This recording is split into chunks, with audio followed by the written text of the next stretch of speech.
स्वागत है आपका उत्कर्ष एकेडमी के ऑनलाइन प्लेटफॉर्म पर। आज बात करेंगे न्यूटन के गति के नियम और न्यूटन के गति के नियम से बनने वाले जो पीवाईक्यू है, जो आने वाले एग्जामों के लिए काफ़ी महत्वपूर्ण रहेंगे, उन पीवाईक्यू के बारे में भी चर्चा करेंगे। साथ ही साथ कुछ इंपॉर्टेंट प्रश्न जो आपके रहेंगे, जो कि आने वाले एग्जामों के दृष्टिकोण से बहुत ही महत्वपूर्ण है। तो आज गति के नियम के बारे में समझेंगे तथा उससे बनने वाले संभावित प्रश्नों के बारे में समझेंगे। साथ ही साथ पिछले एग्जामों में जो पीवाईक्यू आए हैं, उन पीवाईक्यू की चर्चा तथा उनसे और उनके विकल्प से संबंधित और कौन से नए प्रश्न बन सकते हैं, उन प्रश्नों के बारे में भी चर्चा करेंगे। तो बने रहिएगा अंत तक इस वीडियो में, ताकि एग्जाम में आपको पूरे से पूरे नंबर मिल सके। शुरुआत करते हैं गति के नियम से। न्यूटन की एक पुस्तक आई थी जिसका नाम था प्रिंसिपिया। 1687 में प्रिंसिपिया नामक पुस्तक 1687 में प्रिंसिपिया नामक पुस्तक में न्यूटन ने सबसे पहले गति के नियम प्रकाशित किए थे। और न्यूटन ने गति के कितने नियम दिए थे? 3 नियम दिए थे, जिनमें से पहला जो नियम है वो है न्यूटन का प्रथम नियम, जिसे जड़त्व का नियम या गैलीलियो का नियम भी कहा जाता है। चर्चा करते हैं इस नियम के ऊपर। प्रथम नियम है, यदि कोई वस्तु विराम अवस्था में है तो विराम अवस्था में रहना चाहिए, और यदि कोई वस्तु गतिमान अवस्था में है तो गतिमान अवस्था में रहना चाहिए, जब तक कि उस पर कोई बाह्य बल आरोपित ना किया जाए। मतलब जिस प्रकार से वस्तु जिस अवस्था में है वह उसी अवस्था में रहना चाहती है, अपनी अवस्था में परिवर्तन के लिए वो बिल्कुल भी एग्री नहीं रहती। इसे बोला जाता है न्यूटन का प्रथम नियम, और इस नियम को जड़त्व का या गैलीलियो का नियम भी कहा जाता है। जैसे यदि कोई वस्तु विराम अवस्था में है तो वह विराम अवस्था में ही रहेगी, या यदि वह एक समान चाल से सीधी रेखा में चल रही है तो वैसे ही चलती रहेगी जब तक कि उस पर कोई बाह्य बल आरोपित ना किया जाए। अब उसी अवस्था में बना रहने के लिए एक शब्द आता है जड़त्व। जड़त्व के कारण वह अपनी स्थिति में परिवर्तन नहीं होने देती, जिस कारण से इसे जड़त्व का नियम या गैलीलियो का नियम भी कहा जाता है। जो प्रथम नियम है गति का, इस नियम से बल की परिभाषा मिलती है। ठीक है, जैसे प्रथम नियम को गैलीलियो का नियम या जड़त्व का नियम भी कहा जाता है। जड़त्व क्या होता है? वह बल जो कि अपनी स्थिति में परिवर्तन करने से रोकता है, उसे बोला जाता है जड़त्व। और इस नियम को गैलीलियो का नियम भी कहा जाता है। प्रथम नियम से बल की परिभाषा मिलती है। तो बल क्या है? फोर्स क्या है? बल वह बाह्य कारक है जो कि वस्तु की प्रारंभिक अवस्था में परिवर्तन कर देता है, उसे क्या कहा जाता है? बल कहा जाता है या फोर्स कहा जाता है। जैसे बल वह बाह्य कारक है किसी वस्तु की प्रारंभिक अवस्था में परिवर्तन करता है या परिवर्तन करने की चेष्टा करता है, उसे क्या कहा जाता है? बल कहा जाता है। बल एक सदिश राशि है। सदिश राशियां व अदिश राशियां ये क्या होती हैं? तो पिछले वीडियो में मैं बता चुका हूं कि कौन सी राशि सदिश है और कौन सी राशि अदिश है। साथ ही साथ उसके पीवाईक्यू भी मैंने पिछले वीडियो में बना दिए हैं, तो आप वहां से उसको देख सकते हैं। इसका एसआई मात्रक, बल का एसआई मात्रक न्यूटन होता है। आगे बढ़ते हैं प्रथम नियम के कुछ उदाहरण।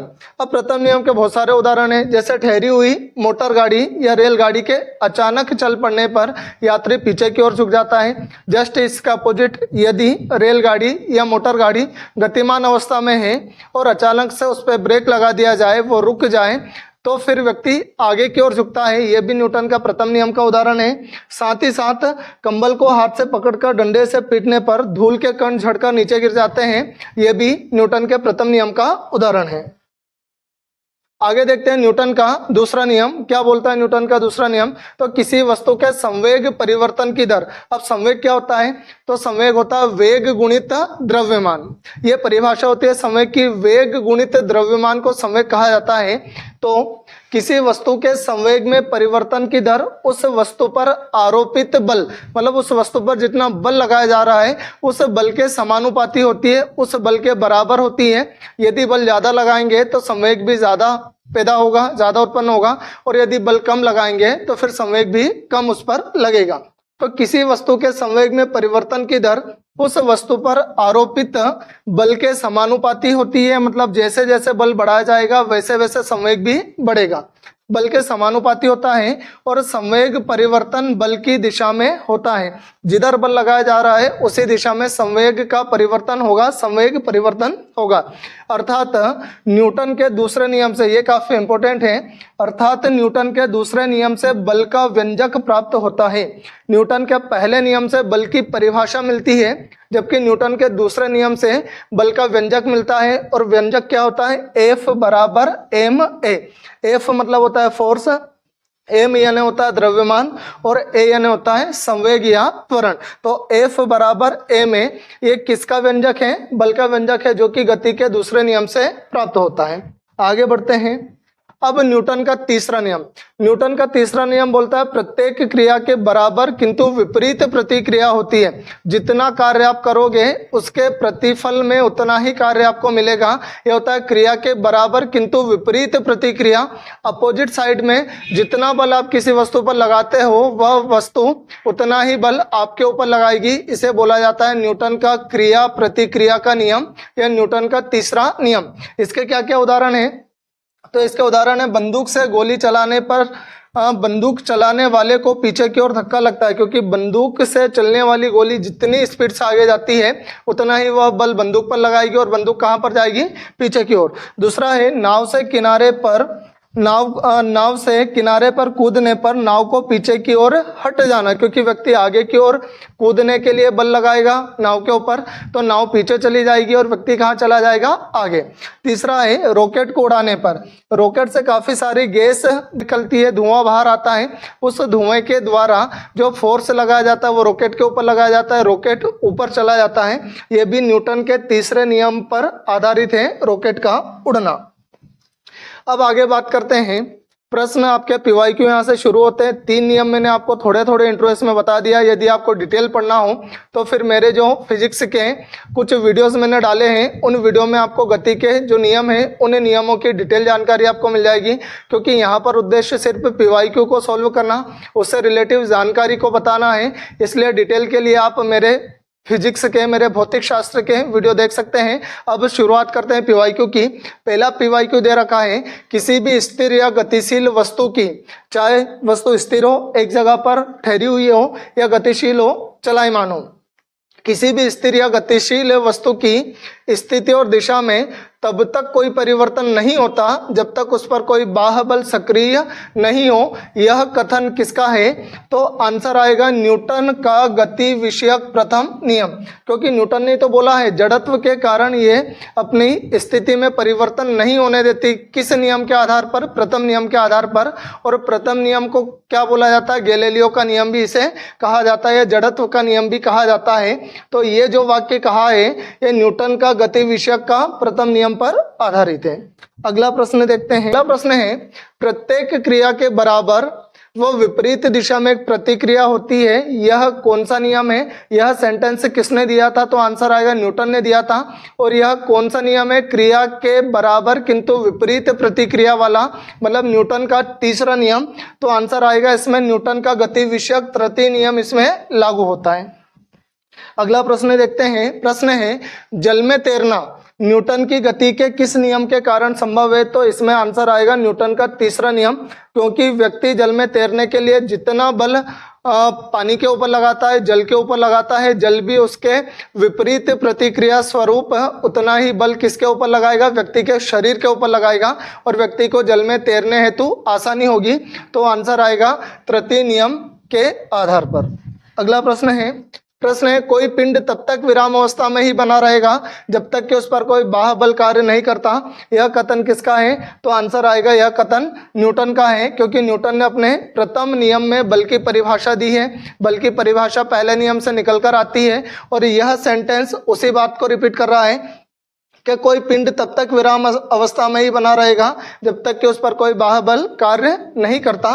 तो ये कथन था न्यूटन का, और किस नियम पर आधारित है, तो न्यूटन के गति के प्रथम नियम पर आधारित है। अगला प्रश्न देखते हैं।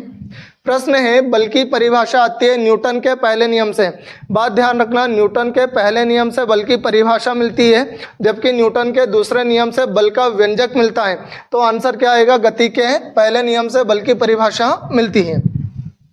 अगला प्रश्न है, किसी पिंड के उस गुणधर्म को क्या कहते हैं जिससे वह सीधी रेखा में विराम या एक समान गति की स्थिति में किसी भी परिवर्तन का विरोध करती है। मतलब वस्तु जिस दशा में है उसी दशा में रहना चाहेगी, उसी कंडीशन में रहना चाहेगी। यदि उसमें कोई परिवर्तन करते हैं तो एक वह बल रहता है जो कि उसकी स्थिति में परिवर्तन को रोकता है, उसे बोला जाता है जड़त्व। तो यहाँ पर आंसर आएगा जड़त्व, जो कि उसकी स्थिति में परिवर्तन को रोकने का काम करता है। अगला प्रश्न है, न्यूटन के पहले नियम को भी कहा जाता है। तो न्यूटन के पहले नियम को जड़त्व का नियम या गैलीलियो का नियम भी कहा जाता है। तो आंसर आएगा जड़त्व का नियम। अगला प्रश्न दे रखा है, गाड़ी खींचता हुआ घोड़ा किस बल के कारण आगे बढ़ता है। बात ध्यान रखना, जो घोड़ा है वो गाड़ी को आगे खींचेगा तो आगे खींचने के लिए सबसे पहले बल है वो अपने पैरों द्वारा जमीन के ऊपर लगाएगा और जमीन उतना ही बल उस घोड़े के पैरों के ऊपर लगाएगा जिसके कारण से घोड़ा आगे बढ़ता है। तो आंसर आएगा घोड़े द्वारा अपने पैरों से पृथ्वी पर आरोपित बल। यह घोड़ा जो है पहले तो पृथ्वी पर बल लगा रहा है, अब पृथ्वी जस्ट इसके अपोजिट घोड़े के ऊपर बल लगाएगी। तो आंसर आएगा पृथ्वी द्वारा घोड़े के पैरों पर आरोपित बल से, क्योंकि तभी घोड़ा कहां पर चल पाएगा, आगे चल पाएगा, आगे बढ़ पाएगा। अगला प्रश्न देखते हैं, आगे बढ़ते हैं। चलती हुई बस जब अचानक ब्रेक लगाती है तो उसमें बैठे हुए यात्री आगे की दिशा में गिरते हैं, इसको किसके द्वारा समझाया जा सकता है। तो पहले ये उदाहरण पढ़ चुके हैं, किस नियम के उदाहरण है, यह है न्यूटन के पहले नियम के उदाहरण। अगला प्रश्न है, रॉकेट किस सिद्धांत पर कार्य करता है। तो आंसर आएगा रॉकेट गति के तीसरे नियम, क्रिया के बराबर किंतु विपरीत प्रतिक्रिया वाले नियम पर आधारित है। तो आंसर आएगा न्यूटन का तीसरा नियम, विकल्प ए। अगला प्रश्न है, अश्व यदि एकाएक चलना प्रारंभ कर दे, पहले ठहरी हुई अवस्था में था, रुकी हुई अवस्था में था, यदि वो अचानक चलना प्रारंभ कर दे तो अश्वारोही के गिरने की आशंका का कारण क्या है। वो रहेगा विश्राम जड़त्व, क्योंकि पहले घोड़ा रुकी हुई ठहरी हुई अवस्था में था, कारण से ठहरा हुआ जड़त्व था, तो वह वस्तु उसी जगह पर ठहरना चाहेगी। जबकि एकदम से अचानक से वो आगे बढ़ता है तो व्यक्ति कहाँ झुक जाएगा, पीछे की ओर। तो आंसर आएगा विश्राम जड़त्व के कारण। अगला प्रश्न देखते हैं, जब कोई व्यक्ति चंद्रमा पर उतरता है तो उसके शरीर में उपस्थित भार घटता है। विकल्प बी वाला आएगा भार घटता है तथा मात्रा अपरिवर्तित रहती है। भार क्यों घटेगा, क्योंकि चंद्रमा पर उपस्थित गुरुत्वाकर्षण बल पृथ्वी के गुरुत्वाकर्षण बल का 1/6 होता है, जिस कारण से वहां पर किसी भी वस्तु या व्यक्ति का भार घटता हुआ प्रतीत होता है पृथ्वी की अपेक्षा, जबकि उसकी जो मात्रा है वो अपरिवर्तित रहती है। तो विकल्प आएगा बी वाला।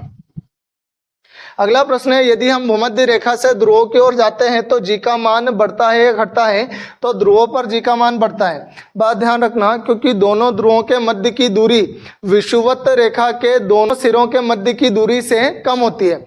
दोनों ध्रुवों पर, पृथ्वी के दोनों ध्रुवों के मध्य की दूरी कम होती है, जिस कारण से वहां पर जी का मान अधिक रहता है, बढ़ता है। जबकि यदि विषुवत रेखा की बात करें तो विषुवत रेखा पर जी का मान कम होता है। ध्यान रखना, तो यदि भूमध्य रेखा से ध्रुवों की ओर जाते हैं तो जी का मान क्या होगा, बढ़ेगा। अगला प्रश्न है, शरीर का वजन ध्रुवों पर अधिकतम होता है। ध्रुवों पर अधिकतम होता है क्योंकि ध्रुवों के मध्य की दूरी क्या है, कम है। ये गुरुत्वाकर्षण के नियम पर आधारित प्रश्न है, जो कि इस गुरुत्वाकर्षण के बारे में मैं आपको पिछले वीडियो में डिटेल बता चुका हूँ। विषुवत रेखा पर तो सबसे कम होता है, विषुवत रेखा पर सबसे कम होगा, जबकि ध्रुवों पर क्या होगा, अधिकतम होता है। अगला प्रश्न है, व्यक्ति पृथ्वी की सतह की तुलना में चंद्रमा की सतह पर अधिक ऊंचा क्यों उछल सकता है। क्योंकि पृथ्वी की अपेक्षा चंद्रमा पर गुरुत्वाकर्षण पृथ्वी के गुरुत्वाकर्षण का 1/6 होता है, जिस कारण से चंद्रमा पर व्यक्ति आसानी से उछल सकता है। तो आंसर आएगा चंद्रमा में गुरुत्वाकर्षण के कारण त्वरण पृथ्वी की तुलना में कम होता है, विकल्प नंबर सी। अगला प्रश्न, एक व्यक्ति एक दीवार को धक्का देता है पर उसे विस्थापित करने में असफल रहता है, तो वह करता है कोई भी कार्य नहीं, क्योंकि कार्य तब कहलाता है जब उस वस्तु की स्थिति में परिवर्तन हो। यदि वस्तु की स्थिति में परिवर्तन नहीं हो रहा है तो फिर वह कार्य नहीं माना जाएगा। तो आंसर आएगा कोई भी कार्य नहीं। अगला प्रश्न है, पहाड़ी पर चढ़ता एक व्यक्ति आगे की ओर झुक जाता है, क्योंकि स्थायित्व बढ़ाने के लिए। अगला प्रश्न है, पीसा की ऐतिहासिक मीनार तिरछी होते हुए भी नहीं गिरती, क्योंकि इसके गुरुत्व केंद्र से जाने वाली ऊर्ध्वाधर रेखा आधार से होकर जाना चाहिए और वह आधार से होकर जाती है, जिस कारण से पीसा की जो ऐतिहासिक मीनार है वह झुकी होने के कारण भी आज भी टिकी हुई है, गिर नहीं रही। अगला प्रश्न, जाड़े की रातों में अत्यधिक ठंड पड़ने पर पानी की पाइप फट जाती है क्योंकि जमने के बाद पानी कठोर हो जाता है। विकल्प बी वाला नहीं, जमने के बाद पानी का आयतन बढ़ जाता है। क्यों? क्योंकि बर्फ का आयतन जो रहता है वो पानी की अपेक्षा ज्यादा रहता है जबकि घनत्व कम रहता है। बात ध्यान रखना, जो बर्फ है उसका आयतन पानी की अपेक्षा ज्यादा रहता है जबकि घनत्व पानी की अपेक्षा कम रहता है, जिस कारण से जो बर्फ का टुकड़ा है वो पानी के ऊपर तैरता है। और यहाँ पर भी आंसर आएगा, जमने के बाद पानी का आयतन बढ़ जाता है जिस कारण से जो पाइप है वो फट जाती है। अगला है, पानी से भरी डोट लगी बोतल जमने पर टूट जाएगी क्योंकि इसमें भी वही कहानी होगी कि जमने पर जल का आयतन क्या हो जाता है? बढ़ जाता है। अगला प्रश्न दे रखा है, किसी कालीन की सफाई के लिए यदि उसे छड़ी से पीटा जाए तो उसमें कौन सा नियम लागू होगा? आंसर आएगा गति का पहला नियम। अगला प्रश्न है, सड़क पर चलने की अपेक्षा बर्फ पर चलना कठिन है क्योंकि बर्फ में सड़क की अपेक्षा घर्षण कम होता है। जिन दो वस्तुओं में घर्षण ज्यादा रहता है वो आसानी से एक दूसरे पर टिक सकती है और जिनमें घर्षण कम रहता है वो एक दूसरे के ऊपर फिसलती है। तो आंसर आएगा बर्फ में सड़क की अपेक्षा घर्षण कम होता है। अगला प्रश्न, एक नदी में चलता हुआ जहाज समुद्र में आता है तब जहाज का स्तर, जब जहाज नदी की अपेक्षा समुद्र के पानी में आएगा तो उसका स्तर नदी की अपेक्षा थोड़ा ऊंचा उठ जाता है। उसका कारण यह है कि समुद्र में अशुद्धियां ज़्यादा पाई जाती हैं। अशुद्धियां ज़्यादा होने के कारण समुद्र के जो जल है उस जल का घनत्व ज़्यादा रहता है और जिस वस्तु का घनत्व ज़्यादा रहता है उसमें वस्तु आसानी से तैर सकती है। तो यहाँ पर स्तर क्या हो जाएगा? थोड़ा ऊपर आ जाएगा। अगला प्रश्न है, लोहे की कील पारे में क्यों तैरती है जबकि यह पानी में डूब जाती है? इसका आंसर है लोहे का भार पानी से अधिक है तथा पारे से कम है, बी वाला आंसर। अगला प्रश्न है, दलदल में फंसे व्यक्ति को लेट जाने की सलाह दी जाती है। क्यों? क्योंकि यदि क्षेत्रफल बढ़ता है तो क्षेत्रफल बढ़ने के साथ साथ दाब कम होता है और यदि दाब कम होगा तो व्यक्ति उस दलदल में आसानी से तैर सकता है, उसमें डूबेगा नहीं। तो आंसर आएगा क्षेत्रफल अधिक होने से दाब कम होता है। पहला वाला विकल्प सही है, क्षेत्रफल अधिक होने से दाब कम हो जाता है। अगला प्रश्न, पहाड़ों पर कभी कभी व्यक्तियों के नाक व मुंह से खून निकलने लगता है। क्यों? क्योंकि ऊंचाई बढ़ने पर दाब घटता है। ऊंचाई बढ़ने पर क्या होता है? दाब घटता है। तो आंसर आएगा ऊंचाई बढ़ने के साथ वायुमंडलीय दाब घट जाता है। विकल्प डी वाला आएगा, ऊंचाई बढ़ने के साथ वायुमंडलीय दाब क्या होगा? घटेगा, कम होगा। अगला प्रश्न है, हवाई जहाज में फाउंटेन पेन से शाही बाहर निकल जाते हैं क्योंकि ऊंचाई बढ़ने से वायु दाब जो है वो वायुमंडलीय दाब क्या हो जाता है? कम हो जाता है। विकल्प नंबर ए। ये थे आज के गति के नियम तथा दाब पर आधारित कुछ प्रश्न। ये पीवाईक्यू आपको काफी महत्वपूर्ण साबित होंगे आने वाले एग्जामों में। यदि आपको वीडियो अच्छा लगा तो सब्सक्राइब करें उत्कर्ष एकेडमी यूट्यूब चैनल को तथा इस वीडियो को लाइक करें व शेयर करें। धन्यवाद। जय हिंद, जय भारत।